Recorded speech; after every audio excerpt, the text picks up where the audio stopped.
Fala galera, bora para mais uma resolução de exercício e hoje a gente vai de clássico, hein? Exercício de two pointers e subsequence. Bora lá. Bem, o que o exercício pede? Vamos à explicação aqui, ó. O exercício 392 é uma subsequência. Dado duas strings S e T, a gente precisa retornar true se S é uma subsequência de T ou falso caso contrário. E aqui ele vai explicar o que é uma subsequência. Uma subsequência de uma string é uma nova string formada pela string original, deletando ou não alguns elementos da string que está sendo comparado, no caso do lado direito, sem alterar a ordem relativa das posições remanescentes na string do lado direito. Então ele dá um exemplo aqui. Ace é uma substring Ace é uma substring de ABCDE, porque removendo o B e o D, nós temos o Ace aqui, o que não seria o caso de AEC, porque a gente está com a ordem trocada. O C deveria vir primeiro do que o E. Esse aqui é um exemplo de sucesso. Esse aqui é um exemplo de sucesso. Eu sempre gosto de trabalhar com exemplo de sucesso. Bem, a primeira dica que o LeetCode está dando aqui é que esse exercício é um exercício de dois ponteiros. Então, a melhor maneira de a gente resolver isso é ter um ponteiro para controlar a string do lado esquerdo e um ponteiro para controlar a string do lado direito. Vamos criar esses ponteiros. I recebe 0, J recebe 0. Outra coisa, quando a gente tem que controlar ponteiros, for no Python seria como se fosse um for each ali do JavaScript ou do Java. Então vamos usar um while, que a gente consegue ter o controle fino aqui. A lógica de parada não precisa ser definida agora. A lógica, na verdade, de continuar o laço não precisa ser definida agora. O mais importante é a gente entender quando incrementar. O importante é a gente entender quando tem que incrementar o I e o J. Então vamos lá.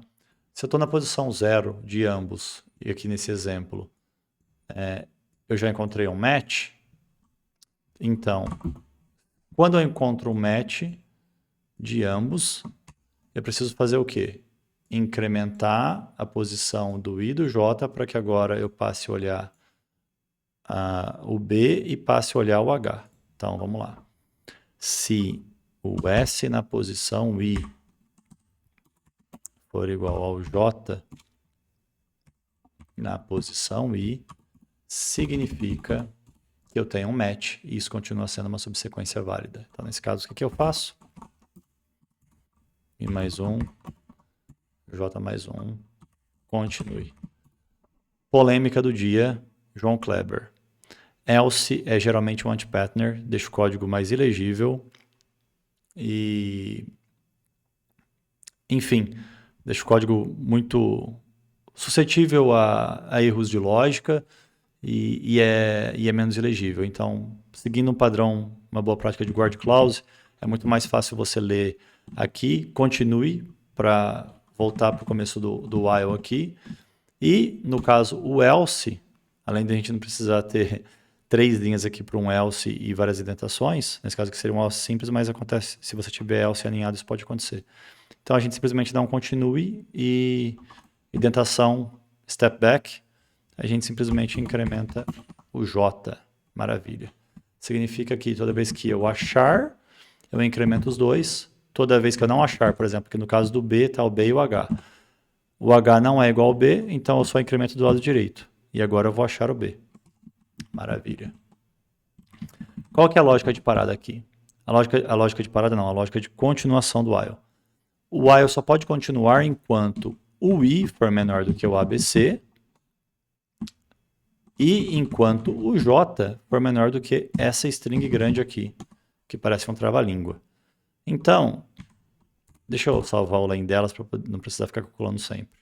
Então eu vou fazer len de S recebe len de S, len de T recebe len de T. Lembrando, galera, dá para fazer tudo isso aqui numa linha só, mas eu acho que fica bem feio, então eu prefiro fazer dessa maneira aqui. Então, quanto o I for menor do que o len de S,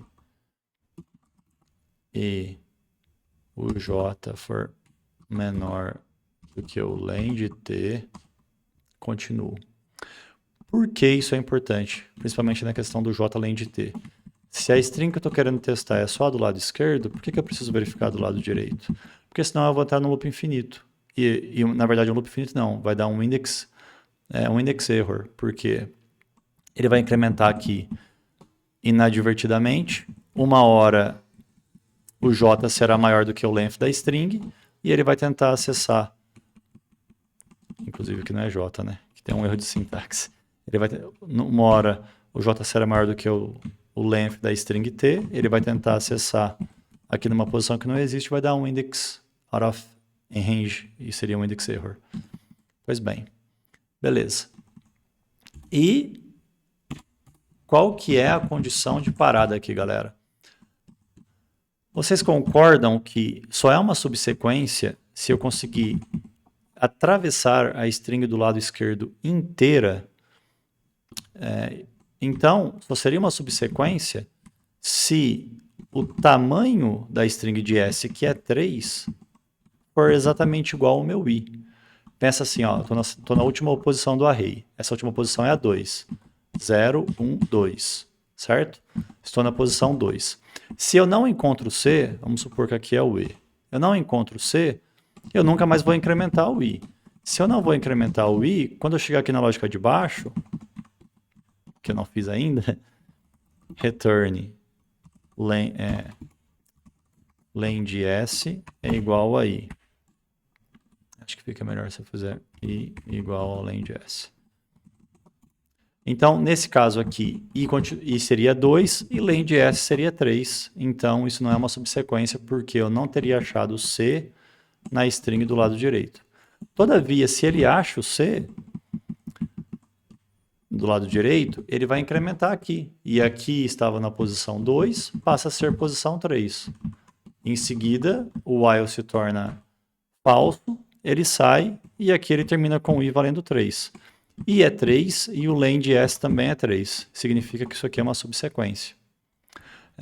Em termos de complexidade, de tempo e de espaço, facilmente de espaço, isso daqui é constant time, porque eu não estou criando nenhum array auxiliar, nenhuma variável auxiliar para poder armazenar coisas pré-calculadas. Então, em termos de espaço, isso daqui é constante.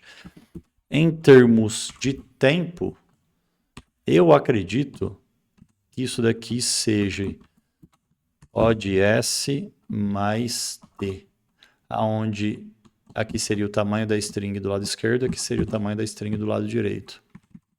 Honestamente, não sei se teria como fazer em menos tempo,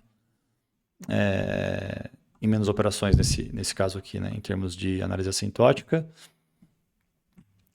Mas já está bem performático. Uma outra possível solução seria criar um array auxiliar, iterar sobre provavelmente esse array aqui e fazer um in. Seria basicamente ali quase uma complexidade quadrática, seria n ao quadrado. Toda vez que eu estar nesse elemento aqui, verificar se esse elemento existe nesse array inteiro, se existir, colocar no array auxiliar. Isso seria bem problemático em termos de performance, caso as strings fossem muito grandes. Então é isso, galera. Não se inscreva na verdade, vamos testar primeiro, né? Fiz o exercício aqui, falei que é isso, não sei nem se deu certo ou não. Maravilha, passou aqui no caso de teste. E galera, eu tô fazendo de cabeça, tá? Eu não estou copiando, não. Eu, naturalmente, algumas das vezes eu resolvo o exercício antes, aprendo e depois gravo o vídeo. Mas me surpreendeu, não saberia que ia dar runtime de 100% não. E memória também foi bem eficiente. Não se esqueça de se inscrever, galera. Assinar o sininho das notificações aí, compartilhar, dar um like. Seu feedback é muito importante. Estou no começo do canal ainda, estou aprendendo bastante coisa. E se você quer, assim como eu, ser 1% melhor a cada dia, entender como as coisas funcionam por debaixo dos panos, algoritmo, estrutura de dados, como o banco de dados funciona, design patterns, system design, design de aplicação mesmo em termos de design patterns, Segue o canal, galera. Dá uma força para mim, porque eu vou tratar de todos esses assuntos aqui. Tá bom? Vejo vocês no próximo vídeo. Aquele abraço. Tchau, tchau.